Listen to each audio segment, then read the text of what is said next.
আবারও চট্টগ্রাম বন্দরে ভিড়তে যাচ্ছে পাকিস্তানি জাহাজ। প্রথমবার ৩৭০ TEUS কন্টেইনার আসলেও এবার আগের চেয়ে দ্বিগুণ পণ্য নিয়ে আসছে জাহাজটি, যা নিয়ে উদ্বেগ বাড়ছে ভারতীয়দের মাঝে।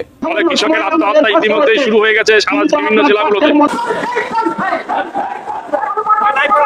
এবার খেলা জমে গেছে। একদিকে করাচি থেকে নতুন করে প্রায় ১,০০০ কন্টেইনার পণ্য নিয়ে চট্টগ্রাম বন্দরে ভিড়েছে বিশাল এক জাহাজ। অন্যদিকে বাংলাদেশে রপ্তানি করতে না পারায় খেতেই পচে নষ্ট হচ্ছে ভারতীয় পেঁয়াজ।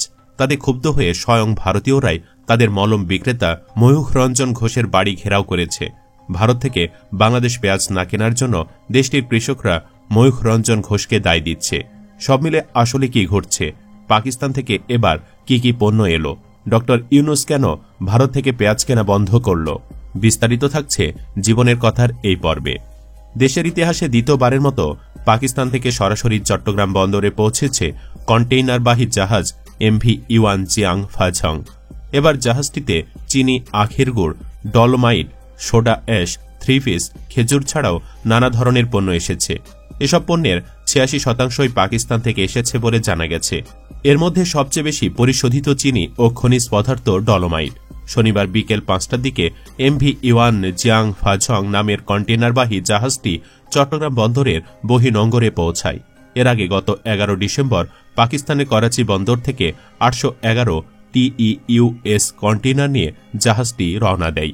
তার মানে পাকিস্তান থেকে কোনো পেঁয়াজ আনা হয়নি। তাতে প্রশ্ন উঠতে পারে, পাকিস্তান থেকে তো পেঁয়াজ আনা হচ্ছে না, তাহলে ভারত থেকেও পেঁয়াজ কেনা বন্ধের কারণ কি? কারণটা স্পষ্ট। পেঁয়াজে বাংলাদেশ এই মুহূর্তে প্রায় স্বয়ংসম্পূর্ণ। এর চাইতে খুশির খবর হতেই পারে না। বাংলাদেশে অলরেডি নতুন পেঁয়াজ ওঠা শুরু করেছে, সামনে আরও নতুন পেঁয়াজ উঠবে। এরই মধ্যে তাই পেঁয়াজের দাম কমতে শুরু করেছে। নিজ দেশেই উৎপাদন হলে তো বিদেশ থেকে পেঁয়াজ কেনার কোনো মানে নেই। আগে দেখা যেত যখনই ভারতের পেঁয়াজ বেশি হয়ে যেত তখনই হাসিনা কিনে নিত। এতে আমাদের দেশের কৃষকেরা ক্ষতির মুখে পড়ত। এখন আর সেই দিন নাই। এমত অবস্থায় বেশ ভালোই বিপাকে পড়েছে ভারতীয় কৃষকেরা। তাদের প্রচুর উৎপাদনেও কোনো লাভ হচ্ছে না, কারণ বাংলাদেশে পেঁয়াজ রপ্তানি করতে পারছে না তারা। তাতে ক্ষুব্ধ হয়ে অনেকেই ময়ূখ রঞ্জন ঘোষের বাড়ি ঘেরাও করেছিল। তাদের দাবি, এই মলম বিক্রেতা কুলাঙ্গারের কারণেই বাংলাদেশ ও ভারতের সম্পর্ক খারাপ হয়েছে। তাই এখন তো বটেই, সামনেও বাংলাদেশ ভারত থেকে পেঁয়াজ নাও কিনতে পারে। যেহেতু পাকিস্তানের সাথে সম্পর্কের উন্নতি হচ্ছে, সেহেতু লাগলে পাকিস্তান থেকে আনবে। শনিবার ২০ ফুট দৈর্ঘ্যের ৮১১টি কন্টেইনার ভরে পণ্য এসেছে। ভাবতে পারেন কত মাল! এর আগে এ জাহাজটি সংযুক্ত আরব আমিরাত হয়ে প্রথমে পাকিস্তান এবং পরে ৩৭০ TEUS কন্টেইনার নিয়ে গত ১১ নভেম্বর প্রথমবারের মতো চট্টগ্রাম বন্দরে পৌঁছে। সে সময় জাহাজটির বিভিন্ন কন্টেইনারে সোডা অ্যাশ, ডলোমাইট, চুনাপাথর, ম্যাগনেসিয়াম ভাঙ্গা কাঁচ, কাঁচামাল, কাপড়, রং, গাড়ির যন্ত্রাংশ, পেঁয়াজ, আলু, খেজুর, জিপসাম, পুরনো লোহার টুকরা, marble clock, copper wire, resin এবং মাদক, হুইস্কি, ভদকা ও ওয়াইন ছিল। ১২ নভেম্বর জাহাজটি চট্টগ্রাম বন্দর ত্যাগ করে। ওই সময় তা নিয়ে সামাজিক মাধ্যমে বেশ শোরগোল পড়ে গিয়েছিল। ফের সেই একই জাহাজ করাচি থেকে চট্টগ্রামে এসেছে দ্বিগুণেরও বেশি পণ্য নিয়ে। যদিও এর আগে পাকিস্তান থেকে চট্টগ্রামে পণ্য আনা নেওয়া হতো তৃতীয় কোনো বন্দরের মাধ্যমে। খোঁজ নিয়ে জানা গেছে, জাহাজটি কন্টেইনার খালাস ও খালি কন্টেইনার লোড করার জন্য বন্দরের NCT জেটিতে ২ দিন অবস্থান করবে।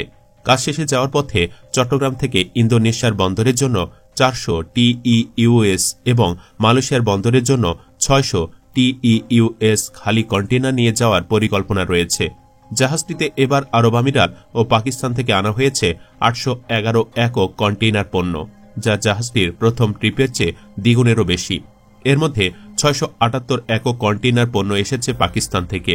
দেশটি থেকে এবার সবচেয়ে বেশি এসেছে পরিশোধিত চিনি ও খনিজ পদার্থ ডলোমাইট। পাকিস্তান থেকে এবার ২৮৫ কন্টেইনারে ১,৪৮,২০০ ব্যাগ চিনি আনা হয়েছে, যার পরিমাণ প্রায় ৭,৫০০ টন। এসব চিনি এসেছে খাদ্য প্রক্রিয়াজাত শিল্প group Pran RFL, Shehzad food products, Savoy ice cream কারখানা ও ব্রডওয়ে ইন্টারন্যাশনাল। কাজ শিল্পে ব্যবহারের জন্য চিনির পর পাকিস্তান থেকে সবচেয়ে বেশি আনা হয়েছে ডলোমাইট। এবার ১৭১ কন্টেইনারে ডলোমাইট আমদানি হয়েছে। এই কাঁচামাল এনেছে নাসির ফ্লোট গ্লাস ও আকিস গ্লাস ইন্ডাস্ট্রিজ। পাকিস্তান থেকে আমদানি হওয়া আরেকটি পণ্য হল সোডা অ্যাশ। এই পণ্য আমদানি হয়েছে ১৩৮ কন্টেইনারে। শিল্প ব্যবহারের এই কাঁচামাল এনেছে নাসির ফ্লোট গ্লাস সহ বিভিন্ন প্রতিষ্ঠান। এছাড়া শতভাগ রপ্তানিমুখী পোশাক কারখানাগুলো এনেছে কাপড়ের রোল।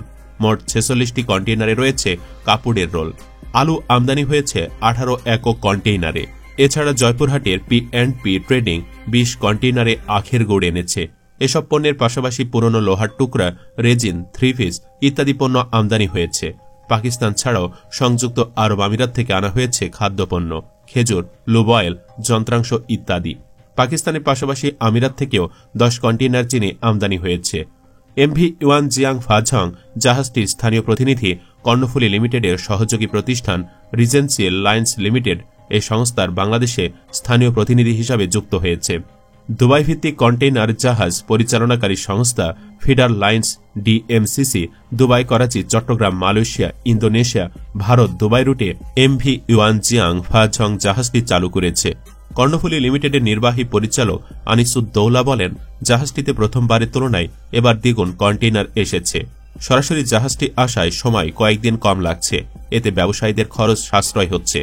শিপিং এজেন্ট, বন্দর ব্যবহারকারী ও আমদানিকারকদের মতে দুবাই, করাচি, চট্টগ্রাম রুটে সরাসরি কন্টেইনার জাহাজ চালু হওয়ায় মেরিটাইমে গুরুত্বপূর্ণ দুই বিবেচ্য বিষয় ভাড়া ও সময় সাশ্রয় হচ্ছে।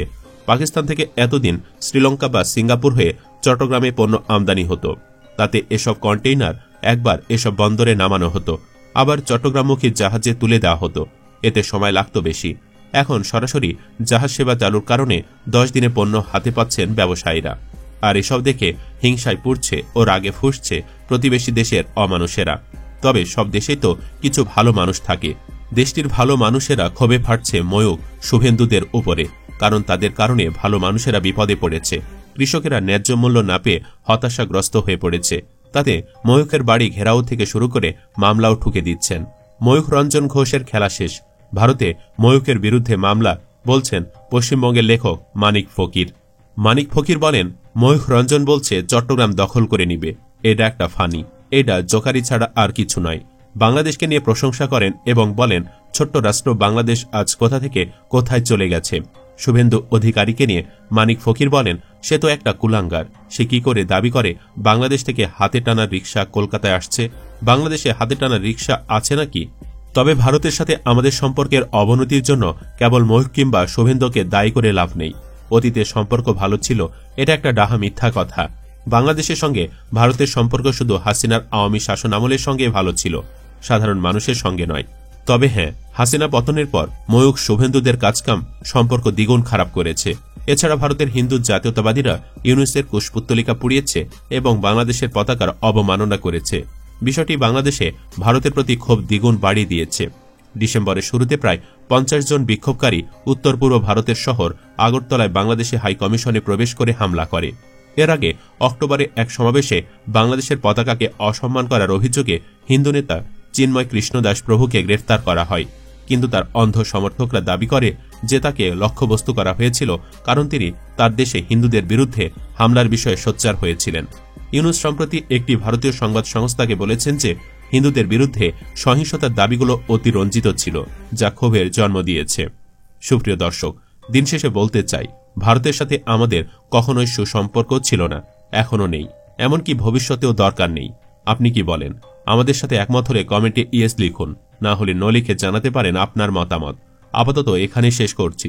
পরবর্তীতে আরও এমন ভিডিও পেতে এই ভিডিওটি লাইক, শেয়ার ও চ্যানেলটি সাবস্ক্রাইব করে রাখুন। ধন্যবাদ।